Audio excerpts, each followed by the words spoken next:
Saturday है। सरकार का स्वभाव छुट्टी का होता है।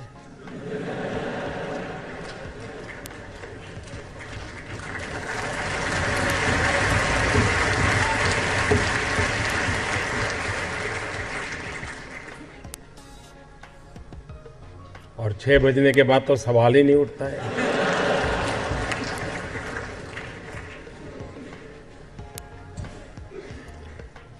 अगर कोई आपको पूछे फर्क क्या है तो फर्क यही है।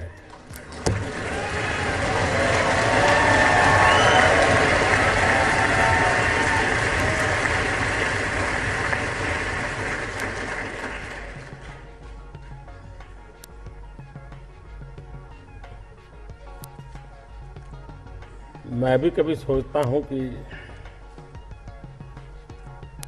मुझे भी ईश्वर ने आप जैसी कोई ताकत दी होती।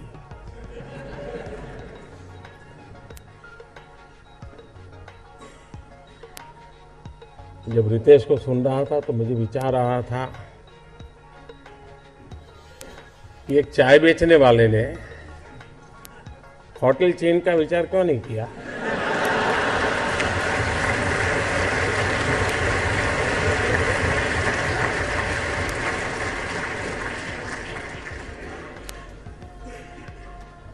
लेकिन हो सकता है कि मेरे नसीब में नरेंद्र मोदी चाय बेचने वाला कुछ कर पाए या न कर पाए, लेकिन देश के करोड़ों नौजवान कुछ कर पाए, ये उम्मीद तो मेरे दिल में भरी पड़ी है।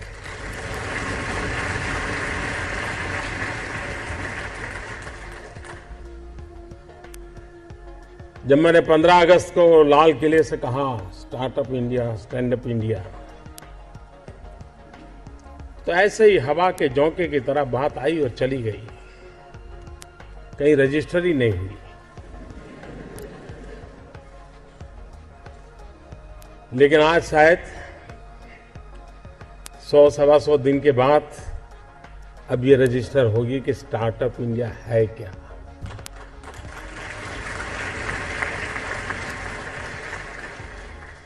Seeing is believing. आज देश भर के आईआईटीज में भी नौजवान आपको देख रहे हैं। देश के कई स्थानों पर युवा इस कार्यक्रम को सुबह से बैठ करके वे भी आपके साथ हिस्सेदार हैं।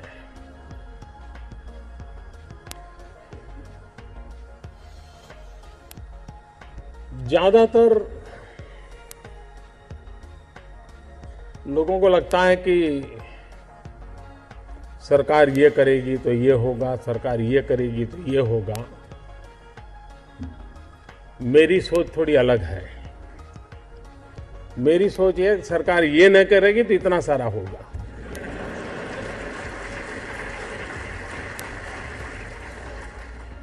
और इसलिए आज आप सबको इसलिए इकट्ठा किया है कि आप हमें बताइए हमें क्या क्या नहीं करना है। 70 साल तक बहुत कुछ किया हमने।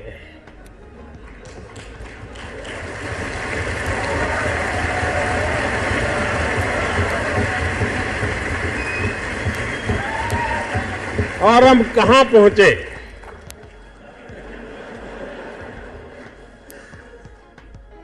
और मैं कहता हूं कि एक बार हम न करने का निर्णय करें तो ये लोग 10 साल में देश को कहां से कहां पहुंचा सकते हैं।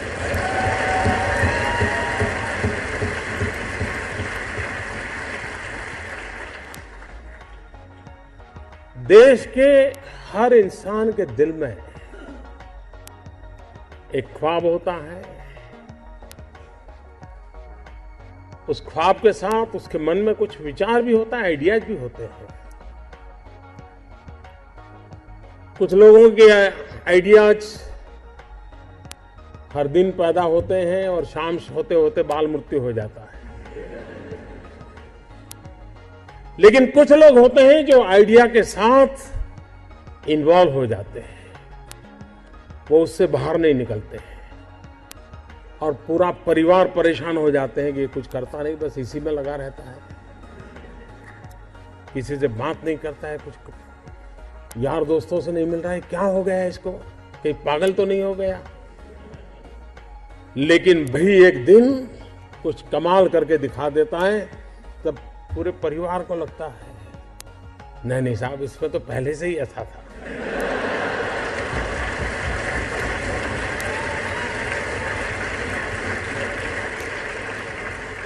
आप में से सबके जीवन में एक अनुभव आया होगा, जो सर्वनाश आपने सुना किसी की मां ने कहा हो या न कहा हो, लेकिन कम अधिक मात्रा में आपको सबको अनुभव आया ही होगा, क्योंकि ज्यादातर ये फर्स्ट जनरेशन एंटरप्रेन्योर है, ऑल स्टार्टअप्स। और जब कुछ सोचा होगा नहीं बेटे अपना काम नहीं तो कहीं नौकरी कर ले। शुरू में जब दोस्तों ने सुना होगा बहुत मजाक उड़ाया होगा, उपहास किया होगा, जाते आते आपको उसी उपनाम से सुनाते होंगे, ये कुछ करने वाला है, ये करने वाला है। फिर एक पल आया होगा, सारी दौर विरोध हुआ होगा, सब दूर परिवार के लोगों ने विरोध किया होगा, नहीं ये नहीं करना है, जाओ कमाओ नौकरी कर लो, देखो उसका पहचान है, वो नेताजी को जानते हैं, जाओ उसको मिल लो।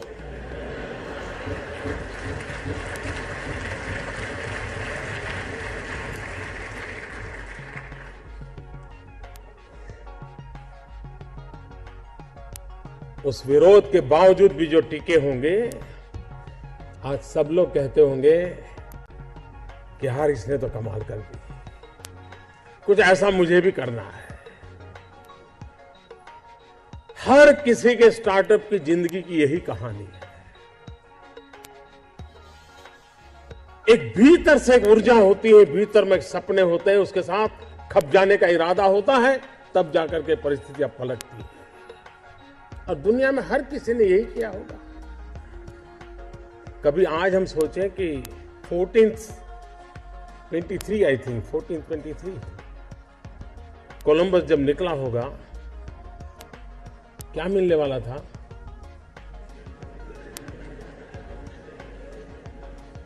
लेकिन उसको लगा होगा कि कोई एक नया रूट मुझे खोजना है, विश्व को मुझे जोड़ना है, और वो चल पड़ा। और चलने के पहले उसने ढेर सारी चीजों का अध्ययन किया होगा, टेक्नोलॉजी डेवलप की होगी, और नया एक उसने स्पाइस रूट को दुनिया को दिया होगा।